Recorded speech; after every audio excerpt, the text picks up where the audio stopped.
सुप्रभात बच्चों, आज हम आपकी पाठ्य पुस्तक हिंदी के पाठ 5 का अध्ययन करेंगे, जिसका शीर्षक है संज्ञा और उसके भेद। तो चलिए पाठ को पढ़ते हैं और जानते हैं संज्ञा क्या होती है, किस प्रकार से इसका प्रयोग हम भाषा के अंतर्गत करते हैं। पाठ को शुरू करते हैं। पाठ 5, संज्ञा और उसके भेद। निम्नलिखित को पढ़ो। चेतक महाराणा प्रताप का घोड़ा था। कोलकाता एक बड़ा नगर है। गंगा भारत की पवित्र नदी है। लड्डू में मिठास है। इन वाक्यों में छपे शब्द विभिन्न प्रकार के नामों की ओर संकेत कर रहे हैं। तो बच्चों, यहाँ पर जो वाक्यों में कुछ शब्द आए हैं जो विभिन्न प्रकार के नामों को बता रहे हैं, जैसे महाराणा प्रताप व्यक्ति का नाम है, कोलकाता स्थान का नाम है, लड्डू वस्तु का नाम है और मिठास भाव का नाम है। इन नामों को ही बता रहे हैं। तो परिभाषा होगी, जिन शब्दों से किसी व्यक्ति, स्थान, प्राणी, वस्तु अथवा भाव का बोध होता है उन्हें संज्ञा कहते हैं। तो बच्चों, संज्ञा क्या है? किसी भी व्यक्ति, वस्तु, स्थान, प्राणी, भाव का नाम ही संज्ञा है। हम संसार में रहते हैं, हमारे आसपास बहुत सारी चीजें होती हैं, प्राणी होते हैं, वस्तु होते हैं, व्यक्ति होती है, लेकिन हर किसी का एक ना एक नाम जरूर होता है। संसार में कोई भी ऐसी चीज नहीं है जो कि बिना नाम वाली हो। तो सभी नामों को संज्ञा कहा जाता है। व्याकरण में जितने भी नाम हैं वो सब संज्ञा है। ठीक है, अब आता है संज्ञा के भेद। सामान्यतः संज्ञा को 3 प्रकारों या भेदों में बांटा जा सकता है। 3 प्रकार हैं। पहला है व्यक्तिवाचक संज्ञा, फिर आती है जातिवाचक संज्ञा और फिर आती है भाववाचक संज्ञा। परंतु कुछ विद्वानों के अनुसार संज्ञा के निम्नलिखित 2 भेद और है। कुछ विद्वान 5 भेद मानते हैं, तो उसमें 2 भेद और है, समूहवाचक संज्ञा और पदार्थवाचक संज्ञा। संज्ञा भेद 5: व्यक्तिवाचक संज्ञा, जातिवाचक संज्ञा, भाववाचक संज्ञा, समूहवाचक संज्ञा और पदार्थवाचक संज्ञा। ठीक है, सबसे पहले व्यक्तिवाचक संज्ञा के बारे में जानेंगे। जिन शब्दों से किसी विशेष व्यक्ति, वस्तु, स्थान का बोध होता है उसे व्यक्तिवाचक संज्ञा कहते हैं। जैसे कृष्ण, गीता, ताजमहल, चार मीनार चित्रों में व्यक्तिवाचक संज्ञाएं हैं। ये शब्द किसी विशेष नाम को प्रकट कर रहे हैं। तो बच्चों, व्यक्तिवाचक संज्ञा क्या होगी? जो हमें किसी विशेष व्यक्ति, वस्तु, स्थान का बोध कराती है, वही है हमारी व्यक्तिवाचक संज्ञा। किसी विशेष व्यक्ति का नाम, किसी विशेष वस्तु का नाम, किसी विशेष स्थान का नाम हमारी व्यक्तिवाचक संज्ञा है। जैसे यहाँ पर हम देख रहे हैं, यहाँ पर एक बच्चा है जिसका नाम है कृष्ण, नाम है, व्यक्तिवाचक संज्ञा। पुस्तक है, उसका नाम है गीता। यहाँ पर एक वस्तु है जिसका नाम है ताजमहल, और यहाँ पर एक और वस्तु है जिसका नाम है चार मीनार। तो ये क्या है? नाम। नाम जो भी होंगे, जो कि किसी विशेष व्यक्ति, वस्तु, स्थान से संबंधित होंगे, वो हमारी व्यक्तिवाचक संज्ञा में आएंगे। व्यक्तिवाचक संज्ञा व्यक्तियों, सागरों, नदियों, झीलों, पर्वतों, राज्यों, देशों, गांव, महीनों, अनाजों, राशियों आदियों के नाम व्यक्तिवाचक संज्ञा होते हैं। अब आती है जातिवाचक संज्ञा। जो संज्ञा शब्द किसी भी जाति के समस्त पदार्थों, जैसे व्यक्तियों, पशुओं, स्थानों आदि का बोध कराते हैं, वे जातिवाचक संज्ञा कहलाते हैं। जैसे पुरुष, स्त्री, पर्वत, नदी, पुस्तक, बच्चे, घर आदि। मतलब जो किसी विशेष व्यक्ति, वस्तु, स्थान से संबंधित ना हो, बल्कि संपूर्ण जाति से संबंधित हो, उनकी संपूर्णता का जो बोध कराए, वही है हमारी जातिवाचक संज्ञा। यानी कि पूरी जाति का, उस पदार्थ की, उस व्यक्ति की, उस पशु की, उस स्थान की पूरी जाति का जो बोध कराने वाले शब्द हैं वो जातिवाचक संज्ञा में आएंगे। जैसे पुरुष, स्त्री, पर्वत, नदी, पुस्तक, बच्चे, घर आदि। व्यक्तिवाचक और जातिवाचक संज्ञा शब्दों में अंतर। इन दोनों में क्या अंतर है? व्यक्तिवाचक संज्ञा शब्द से किसी विशेष नाम का बोध होता है, जबकि जातिवाचक संज्ञा किसी प्राणी या वस्तु की पूरी जाति का बोध कराती है। व्यक्तिवाचक संज्ञा सदैव एक वचन में होते हैं, किंतु जातिवाचक संज्ञा शब्द एक वचन और बहुवचन दोनों में होते हैं। ये एक वचन से भी संबंधित होते हैं, बहुवचन में, लेकिन व्यक्तिवाचक संज्ञा हमेशा एक वचन में रहती है। व्यक्तिवाचक संज्ञा का जातिवाचक संज्ञा के रूप में प्रयोग। कई बार हम क्या होता है, व्यक्तिवाचक संज्ञा को जातिवाचक में भी प्रयोग कर लेते हैं। कैसे कर लेते हैं? किसी व्यक्ति विशेष के गुणों, विशेषताओं को महत्व देने के लिए व्यक्तिवाचक संज्ञा को बहुवचन में प्रयोग किया जाता है। ऐसी स्थिति में व्यक्तिवाचक संज्ञा का प्रयोग जातिवाचक संज्ञा के रूप में होता है। मतलब कोई बहुत ही प्रसिद्ध व्यक्ति है, उसके हम गुणों के हिसाब से पूरी जाति से उसको संबंधित कर लेते हैं और बहुवचन के रूप में उसको प्रयोग करते हैं। जैसे उदाहरण से समझेंगे बच्चों, तब वह जातिवाचक संज्ञा कैसे बनेगी। आज भी हमारे देश में श्रवण कुमार पाए जाते हैं। जय चंदो ने हमारे देश को बहुत हानि पहुंचाई है। तो यहाँ पर श्रवण कुमार किसी विशेष व्यक्ति के नाम से संबंधित नहीं है, बल्कि जो भी अपनी माता पिता की सेवा करने वाले लोग हैं उन सभी को श्रवण कुमार कहा गया। तो बहुवचन में प्रयोग हो रहे ना, पाए जाते हैं, तो जातिवाचक हो गया श्रवण कुमार। और ऐसी जयचंदो, क्योंकि जयचंद क्या था, उन्होंने क्या करी थी, शत्रुता की थी पृथ्वीराज चौहान से, वो दुश्मनों से जाकर मिल गए तो उनको बुरा समझा जाता है। तो हमारे देश में को बहुत हानि पहुंचाई है जो जयचंद है। तो यहाँ पर जयचंद एक नाम नहीं आ रहा, पूरी जाति का जो देश को हानि पहुंचाने वाले लोग हैं उनसे संबंधित है। ठीक है। विशेष किसी जातिवाचक संज्ञा को कोई विशेष नाम दे देने से वह व्यक्तिवाचक संज्ञा बन जाती है। ऐसे ही जातिवाचक में भी होता है, अगर हम किसी को नाम दे दें उस जाति के हिसाब से तो जातिवाचक संज्ञा हमारी व्यक्तिवाचक हो जाएगी। कैसे होगा देखते हैं। जातिवाचक शब्द जैसे पुरुष, स्त्री, नगर, नदी, सागर, क्योंकि पूरी जाति से संबंधित होते ही है। अब इनको व्यक्तिवाचक जब ये बनते, और व्यक्तिवाचक शब्द हमारे कौन से हैं, भगत सिंह, रानी लक्ष्मीबाई, मुंबई, गंगा, प्रशांत महासागर। तो ये कैसे हो गए, अगर जैसे पुरुष का नाम है, भगत सिंह भी पुरुष ही है, लेकिन एक पर्टिकुलर एक पुरुष को एक नाम दे दिया गया है भगत सिंह, तो ये व्यक्तिवाचक हो गया। ऐसे नगर, नगर का नाम क्या है, मुंबई, नाम दे दिया नगर को तो वो व्यक्तिवाचक हो गया। नदी को नाम हो गया, नदी का नाम दे दिया गंगा तो व्यक्तिवाचक हो गया। ठीक है। ऐसी सागर का नाम दे दिया प्रशांत महासागर तो ये व्यक्तिवाचक हो गया। अब आते हैं भाववाचक संज्ञा।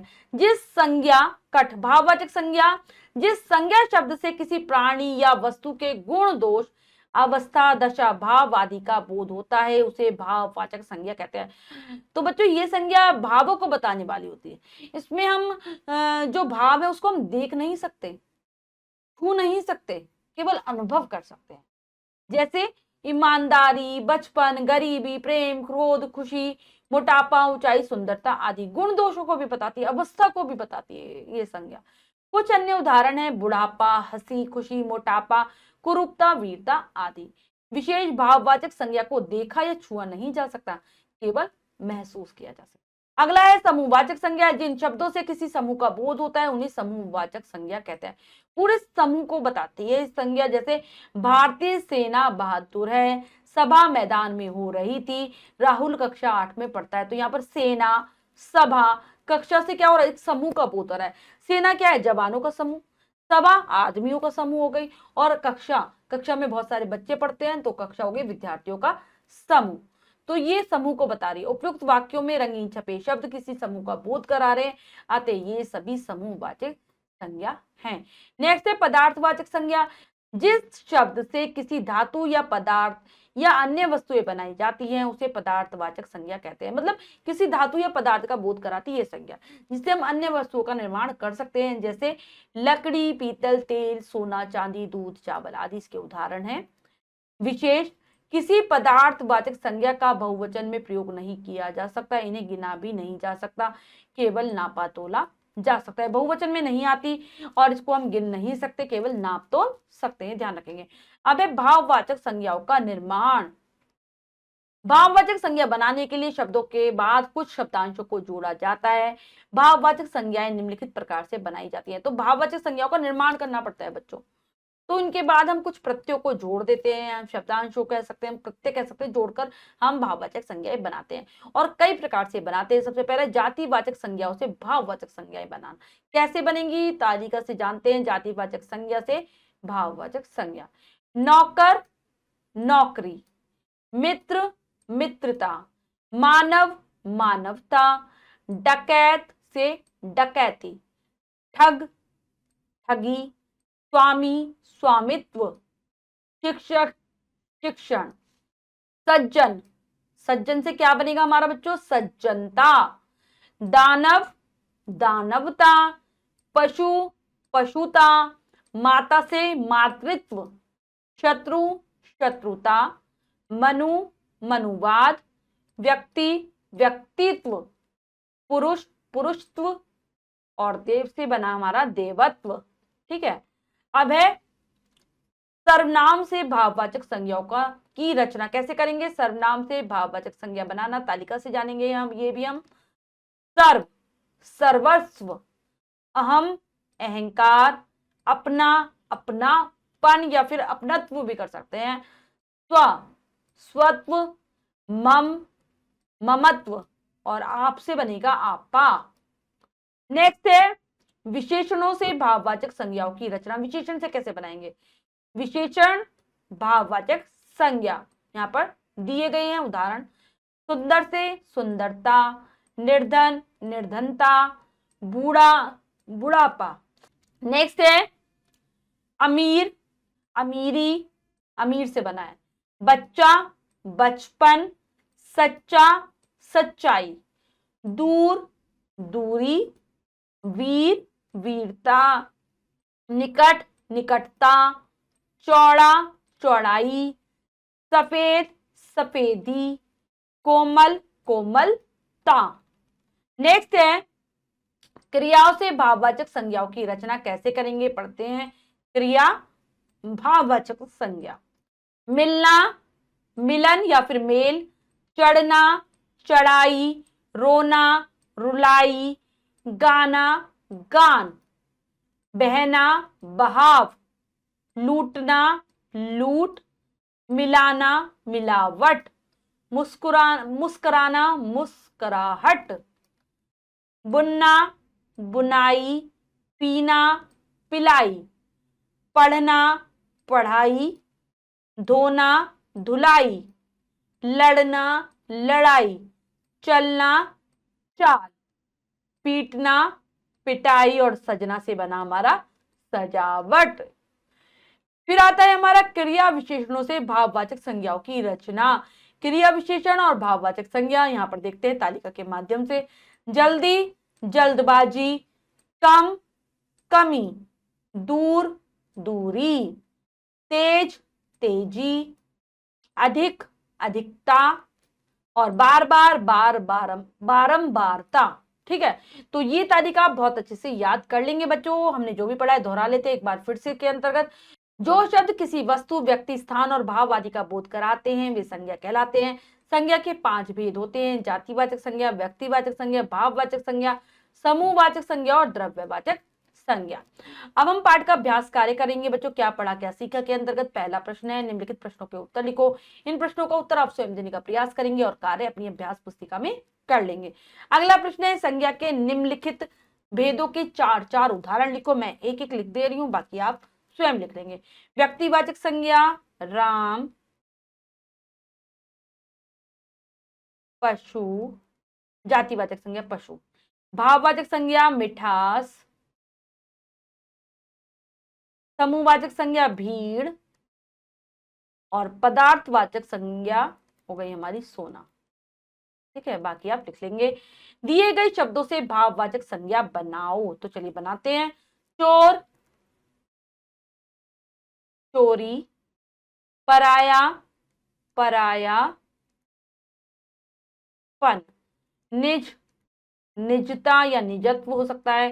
कठिन, कठिनाई, चौड़ा, चौड़ाई, कोमल, कोमलता, मातृत्व, माता का क्या हो जाएगा मातृत्व, मधुर, मधुरता या फिर माधुर्य, दूर, दूरी। नेक्स्ट है दिए गए सही शब्दों द्वारा वाक्य पूरा कर। तो हमें वाक्य को पूरा करना है। कोष्टक में 2 शब्द है, एक गलत है एक सही है। ठीक है, करते हैं। पहला है रिक्तस्थान हमारी राष्ट्रभाषा मानी जाती है, हिंदी, गुजराती तो हिंदी। हमेशा सच बोलो, रिक्तस्थान मत बोलो, झूठ बेकार तो झूठ मत बोलो। भारत की राजधानी रिक्तस्थान है, दिल्ली, लखनऊ तो हमारे राज्य हमारा जो देश है उसकी राजधानी है दिल्ली, और हमारा जो उत्तर प्रदेश है हमारा राज्य उसकी राजधानी है लखनऊ। रिक्तस्थान को बापू भी कहा जाता है, तो महात्मा गांधी, महात्मा गांधी को बापू भी कहा जाता है। कठिन परिश्रम से रिक्तस्थान अवश्य मिलती है, असफलता या फिर सफलता, तो यहाँ आ जाएगा सफलता। अगला प्रश्न है नीचे दिए गए वाक्यों में से भाववाचक संज्ञा छांटकर लिखिए, तो करते हैं। यह मौसम सर्दी का है, तो हमारी जो पहली भाववाचक संज्ञा आएगी वो आ जाएगी यहाँ पर हमारी सर्दी। ठीक है, करते। हमें किसी से ईर्ष्या नहीं करनी चाहिए, तो यहाँ पर ईर्ष्या। मेरी माताजी आज बहुत खुश हैं, खुश।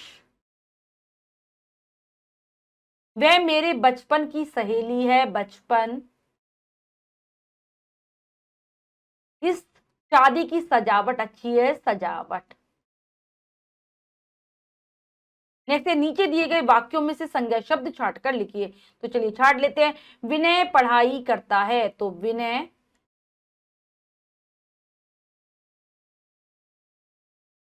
विनय और क्या आ जाएगा, पढ़ाई। नई दिल्ली भारत की राजधानी है, तो यहां पर नई नई दिल्ली हो गया, और भारत हो गया, और राजधानी हो गया, ये तीनों यहां पर आप लिख लेंगे। ठीक है, मैंने मार्क कर दिया है। इंडिया ने मैच जीत लिया है, तो इंडिया मैच, ये दोनों हो गई हमारी। अब इसके बाद है और जीत भी, ये भी हमारी भाववाचक संज्ञा में आ जाएगा, जीत। अगला है इंडिया ने मैच जीत लिया है, तो यहां पर इंडिया और मैच, ये दोनों। फिर रेलगाड़ी लखनऊ जा रही है, तो रेलगाड़ी और लखनऊ। ठीक है, यहां पर आप लिख लेंगे, मैं मार्क करती जा रही हूं। वे कानपुर में है, तो यहां पर कानपुर। तो बच्चों, हमने पाठ को बहुत अच्छे से समझकर पढ़ा और अभ्यास कार्य किया। इसके अतिरिक्त जो भी कार्य है वो आप स्वयं करेंगे सुंदर अक्षरों में अपनी अभ्यास पुस्तिका में। बच्चों, आज हमने पाठ के माध्यम से संज्ञा के विषय में जाना। आशा करती हूँ यह पाठ आप बहुत अच्छे से समझ गए होंगे। पाठ को फिर से जरूर पढ़ेंगे। मिलते हैं अगली कक्षा में नए पाठ के साथ। तब तक के लिए स्वस्थ रहिए, प्रसन्न रहिए। धन्यवाद।